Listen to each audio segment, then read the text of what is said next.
you go and cook your horrible diseases like AIDS, you say it is us. To this day, it remains the official policy of the American government. It has not changed. May not be implemented by Trump, but it remains the same. That the purpose of the foreign policy in Africa was to reduce the population. So to give aid to countries in Africa, not clean water and schooling and things like that. You didn't mind being a member of a military government. I won't answer. The thing is that, as far as I'm concerned, since we met you people 500 years ago, look at us. We've given everything. You are still taking. It's true. I mean, where would the whole Western world be without Africa? Our cocoa, our timber, our gold, our diamonds, our platinum, our whatever. Everything you are is us. I am not saying it, it's a fact. And in return for all of this, what have we got? Nothing. Anti-personnel indoctrination against ourselves. If you go and cook your horrible diseases like AIDS, you say it is us. You brought us tuberculosis. We didn't have this big cough until white people came here. In exchange for Africa giving Europe 500 solid years of our people, I mean, not Europe, the Western world, of our human beings to work your canes, to dig your gold, to take in gold itself, diamond, I mean, you know, fish, peanuts, palm oil, everything. In exchange for that, we have got nothing. Nothing. And you know it. Nothing. And you look upon, so white folks look upon us like monkeys. It is true. It's in your literature. Hey, some of your best thinkers have said this about us. Have you heard of all these Germans? Have you heard? Okay. Yes. They said, Lord Burton, people like that, they said, we don't even have the brain of animals. That's what we've got from you people. But don't you think that this is over now? Over where? Is it over? Who said that AIDS came from the green monkey? Is it over? Is it over? Well, if this is your impression, do you think that you can ever forgive us? It's not a question of forgiveness. I have nothing against you. My point is that you did and you are doing for your survival what is necessary. We can't blame you for that. The fact that we didn't do enough for our own survival and we are still not doing enough for our survival, that is not your problem. Even everybody that God has created has a sense of survival, and until if we don't develop it, we can't blame white people. You came here because you needed these things. You took gunpowder from the Chinese. You needed them to shoot people. Do you consider AIDS as a new form of colonization? Of course. Why? That's why. My people, the Akans, we have a proverb. It says that good morning, thank you is never enough to salt anybody's food forever.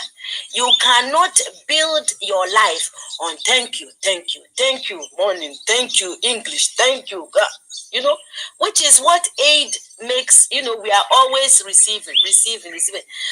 Nobody, look, and I don't care who hears, nobody anywhere in this world is going to send you their best of anything. Do you see? Neither the experts nor people, you give us what you can afford. Aid is the leftover, really, and it cannot be enough. What I mean, you can, when you know the world is now the world is one place. So there is nothing wrong if my house is in a crisis and you offered me something. There's nothing wrong, you know, because there is interrelationship. But a whole nation, a whole continent cannot live forever on aid. And I think aid is in, we are in Africa, we are in danger of making foreign aid a kind of policy that is wrong. I mean, I think that it humiliates our people. The people in the villages have not asked anybody to go around begging on their behalf. Well, I'm being a writer, really. It is crazy. I mean, it is a very self-consuming kind of activity. You know it. You sit in a room, you write, and you think that other people outside want to hear it. I mean, the tensions of, writing a book, it's tense. When you finish writing the book, you are tense because you wonder, how will the publishers and editors react to a book, to a story? Even when it's published, you wonder, why are they saying that my books are selling in Ghana, in Nigeria, in Sierra Leone, Botswana, Lesotho, even South Africa, Kenya, and I'm so poor. So all of these issues are part of the real horror of being a woman, a writer, an African. But you don't stop writing because of any of them. You just go on. Yeah, because there is a policy of the American government. It's called the Kissinger Report, which was produced in the mid-70s when Henry Kissinger was involved with the government. And it explicitly states, which to this day, it remains the official policy of the American government. It has not changed. May not be implemented by Trump, but it remains the same. That the purpose of the foreign policy in Africa was to reduce the population. So to give aid to countries in Africa, not clean water and schooling and things like that, but contraception and abortion, in order to shrink the population of Africa, because they have great mineral resources there. That sounds diabolical. Yes. That sounds like something conceived in the mind of Margaret Sanger. Yeah, definitely. And so at the time, Kissinger and those involved with the Carter administration wanted to shrink the population, make sure that the Africans do not develop and do not use the resources for themselves, because we in the States, we need them. There is a concerted effort of foreign powers to control the population of Africa. Africa is a huge continent, could feed thousands more people, but the policies of the West, especially in Europe. For example, between 1990 and the year 2000, the United States, Canada, and Europe contributed about $6 billion in contraceptives. Not to help the people, not to give clean water, clean food. That is not to fight malaria, for example. No, of course, perish the thought. Never. Yeah. Let them die. That's the whole idea. So, in our work in Nature Line, we denounce this reality to make the Africans aware that they have to defend themselves against the influence of foreign powers. Is it just the United States, or do you believe that China is also playing a role in jockeying for the resources of Africa? China is playing a major role because China is buying property in Africa. Mm-hmm. For example, in Mozambique, which is a Portuguese-speaking language country, when Portugal was in charge of Mozambique, they used to export rice.